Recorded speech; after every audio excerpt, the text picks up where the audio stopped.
Training course में मैं अनूप कुमार प्रजापति आप सभी का हार्दिक स्वागत करता हूं। न्यूरोथेरेपी ट्रेनिंग कोर्स में जो आज का टॉपिक लेकर के आया हूं वो है सवाल जवाब। और सवाल जवाब की कड़ी में मैंने कई सारे सवालों का जवाब आप लोगों को दे चुका हूं और आज के कड़ी में भी यही सवाल है जो एक नए प्रकार के सवाल है जो आपके मन में हो सकता है। उन्हीं सवालों का जवाब देने के लिए मैं यहाँ आया हूँ। तो आज का जो सवाल है वो क्या है, आइए समझते हैं। तो दोस्तों, क्या न्यूरोथेरेपी ट्रीटमेंट करने वाले न्यूरोथेरेपिस्ट को अन्य चिकित्सा पद्धति जैसे एलोपैथी, होम्योपैथी या कई अन्य प्रकार के जो चिकित्सा पद्धति है उनके खिलाफ होना चाहिए?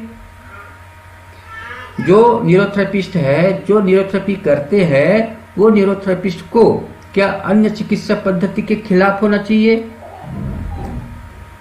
या उस चिकित्सा पद्धति के विरोध करना चाहिए उपचार करने के दौरान?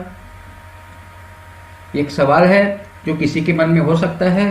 तो आइए समझते हैं कि ये जो प्रश्न है उनका आंसर क्या होना चाहिए। तो दोस्तों, न्यूरोथेरेपी ट्रीटमेंट करने वाले न्यूरोथेरेपिस्ट को किसी अन्य चिकित्सा पद्धति, चाहे कोई भी हो, एलोपैथी हो, आयुर्वेदिक हो, होम्योपैथी हो, एक्यूप्रेशर हो या कोई अन्य प्रकार के यूनानी हो, तो ऐसे चिकित्सा पद्धति के खिलाफ होना चाहिए या नहीं? तो इनका आंसर समझ लेते हैं। तो दोस्तों, न्यूरोथेरेपी ट्रीटमेंट करने वाले चिकित्सक को किसी भी प्रकार के चिकित्सा पद्धति के खिलाफ नहीं जाना चाहिए।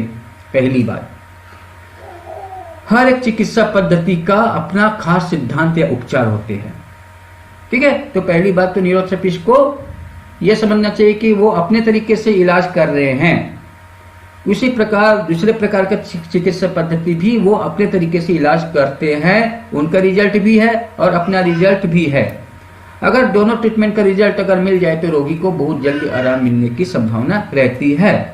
हाँ, आप खिलाफ नहीं जा सकते, आप उस ट्रीटमेंट के खिलाफ जाओ जो उस पेशेंट को नुकसान कर रहे हैं। इलाज के प्रभाव के बारे में जाइए। चिकित्सा पद्धति कोई भी खराब नहीं होता। उस चिकित्सा पद्धति में जो बीमारी को ठीक करने के लिए जो उपचार दिए जा रहे हैं ना, उनमें बदलाव की जरूरत है कि वो ट्रीटमेंट सही है कि गलत है।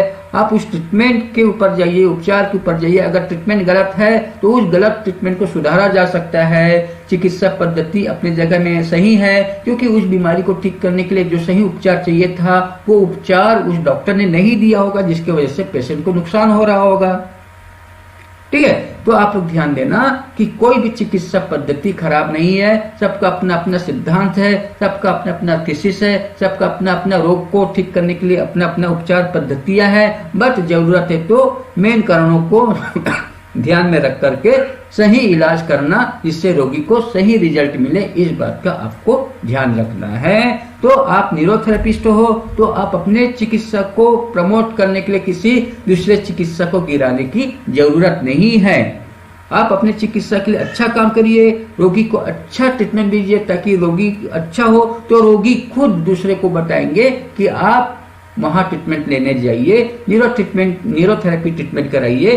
न्यूरोथेरेपी ट्रीटमेंट का रिजल्ट अच्छा है, मैं वहां ट्रीटमेंट लिया हूं और मुझे बहुत कम समय में मेरा जो बीमारी है वो ठीक हो गया या आराम मिला। ये पेशेंट बोले दूसरे को तो ज्यादा अच्छा है। आप अपने मुंह से किसी चिकित्सा पद्धति को गिराने की कोशिश बिल्कुल मत करिए। ठीक है, तो दोस्तों, हर एक चिकित्सा पद्धति का अपना खास सिद्धांत या उपचार होते हैं। ऐसे स्थिति में रोगी को कब इमरजेंसी की जरूरत पड़ जाए और उस रोगी को उस माहौल में जो चिकित्सा से आराम मिले, ये उसके लिए बहुत ही वरदान के समान है। पता चला कोई पेशेंट हमारे पास गंभीर अवस्था में आया और उसके लिए अपने ट्रीटमेंट देने से हिचकिचाया, तो उस अवस्था में कोई और चिकित्सा पद्धति होगा जो उनके इमरजेंसी कंडीशन में लेकर के उनको ट्रीटमेंट दिया और वो ठीक हो गए।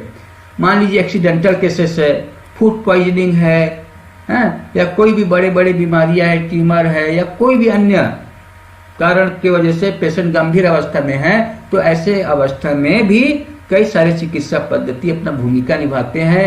एलोपैथी में तो तत्काल उनको एडमिट करके अगर किसी का फ्रैक्चर हुआ है तो उनको ठीक करने के लिए सर्जरी वगैरह की सुविधा हो जाती है, इमरजेंसी मेडिकल की सुविधा हो जाती है। ठीक है, तो ऐसे स्थिति में हर एक चिकित्सा पद्धति का अपना उचित समय में उचित योगदान होता है। किसी को छोटा करने की जरूरत नहीं है। सबका अपना सिद्धांत, सबका अपना इलाज है, अपने तरीके से इलाज करते हैं। इमरजेंसी में कौन सा चिकित्सा पद्धति किसी पेशेंट को ठीक कर दे, वही सबसे बड़ा वरदान होता है उस समय। ठीक है।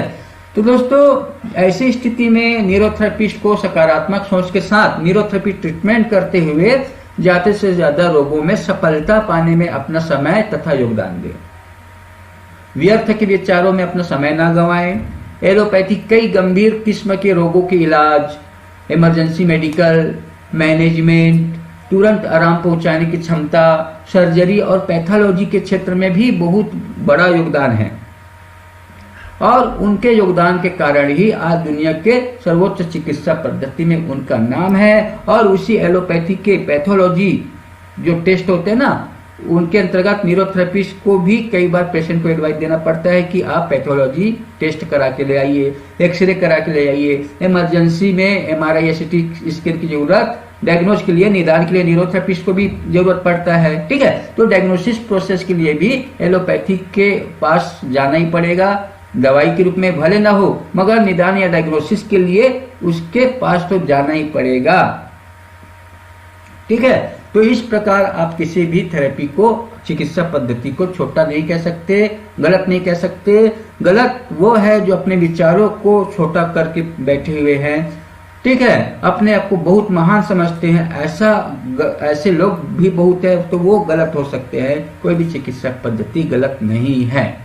Please like, share, subscribe my channel and please press the bell icon.